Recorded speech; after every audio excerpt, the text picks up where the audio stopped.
నెల్లూరు నగర కార్పొరేషన్ కార్యాలయంలో నెల్లూరు రూరల్ నియోజకవర్గంలోని 26వ డివిజన్లకు సంబంధించి అభివృద్ధి పనులు, ప్రజా సమస్యలపై కార్పొరేషన్ కమిషనర్ సూరితేజ ఐఏఎస్ మరియు మున్సిపల్ అధికారులతో సమీక్షా సమావేశం నిర్వహించారు రూరల్ ఎమ్మెల్యే కోటమిరెడ్డి శ్రీధర్ రెడ్డి.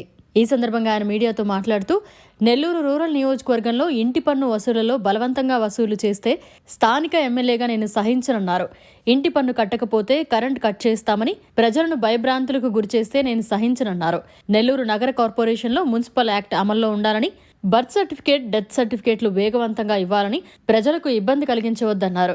నెల్లూరు రూరల్లో రోడ్డు మార్జిన్ వ్యాపారస్తులను బతకనివ్వాలని, రెక్కాడితే గాని డొక్కాడని పరిస్థితి వాళ్లదని, వారి పట్ల మానవత్వంతో వ్యవహరించాలన్నారు. నెల్లూరు రూరల్ నియోజకవర్గంలోని 26వ డివిజన్లలో 1260 లైట్లు అవసరం ఉందని, విలీన గ్రామాల్లో పందులు, కోతుల సమస్య అధికంగా ఉందని, ఆ సమస్యను పరిష్కరించాలని కోరారు. నన్ను ఒక ఎమ్మెల్యేగా చూడవద్దు, మీలో ఒక కుటుంబ సభ్యుడిగా చూడాలన్నారు. అందరం ఒక కుటుంబంగా కొనసాగుదామన్నారు. కార్పొరేషన్ కార్యాలయంలో కుటుంబ వాతావరణంలో నెల్లూరు రూరల్కు సంబంధించి అభివృద్ధి పనులు మరియు ప్రజా సమస్యలపై నెలకొకసారి సమీక్ష నిర్వహిద్దామన్నారు. ఈ కార్యక్రమంలో టీడీపీ నాయకులు కోటమిరెడ్డి గిరిధర్రెడ్డి తదితరులు పాల్గొన్నారు.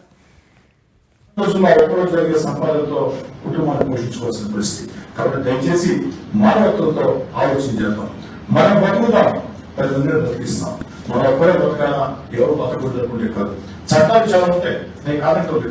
కానీ ఏ చట్టం కూడా పేదలకు అన్యాయం చెప్తుంది, ఏ చట్టం కూడా పేదలకు అన్యాయం చెప్తుంది, భారత రాజ్యాంగం కూడా చెప్తుంది.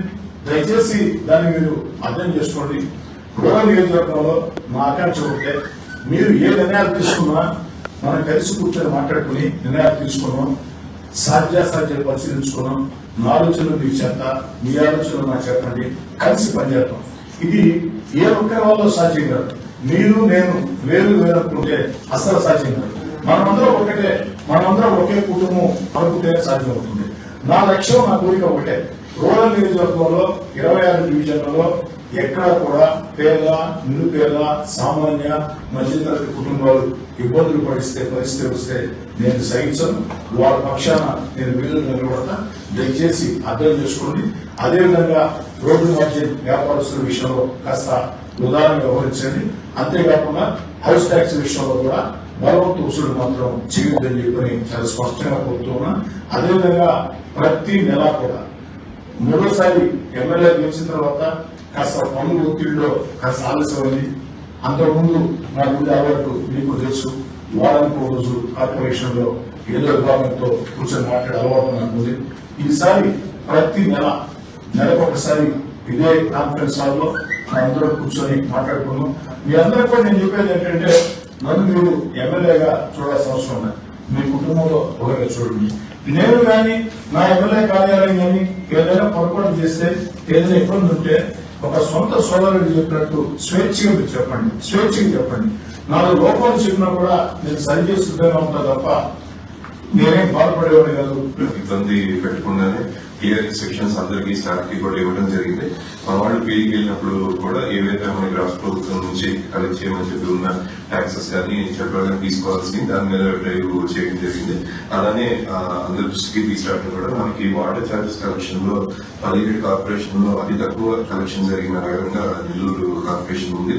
సో 17 రీసెంట్ గా జరిగిన రివ్యూలో కూడా మనకి డిఎంఏ గారి దగ్గర నుంచి ప్రభుత్వం దగ్గర నుంచి కూడా వాటర్ ఛార్జెస్ కలెక్ట్ చేయాలన్న దాని మీద ఉంది. కానీ మనం ఎలా అయితే పేద నిరుపేదలు ఉన్నారో వాళ్ళని ఎలాంటి ఇబ్బంది పెట్టకుండా చూసుకుంటారు. అలానే దీనికి సంబంధించి పన్ను వసూలు మీద కూడా ఏవైతే మనకి ఎక్కువ ముందు బకాయిలు ఎక్కువ ఇది ఉన్నాయి వాళ్ళని కూడా వాళ్ళతో మాట్లాడి నోటీసులు ఇచ్చి, అలానే మనం ఖచ్చితంగా రూరల్ నియోజకవర్గంలో కూడా మనం ఖచ్చితంగానే అలా ప్రజలు ఎవరికి కూడా ఇబ్బంది పెట్టాలని ఉద్దేశం ప్రభుత్వానికి లేదు. కార్పొరేషన్ నుంచి కూడా ఎలాంటి ఇబ్బంది పెట్టకుండా ముందుకు సాగుతాను తెలియజేసుకుంటాం. మరిన్ని అప్డేట్స్ కోసం మన HN9 టీవీ ఛానల్ ని సబ్స్క్రైబ్ చేసుకోండి.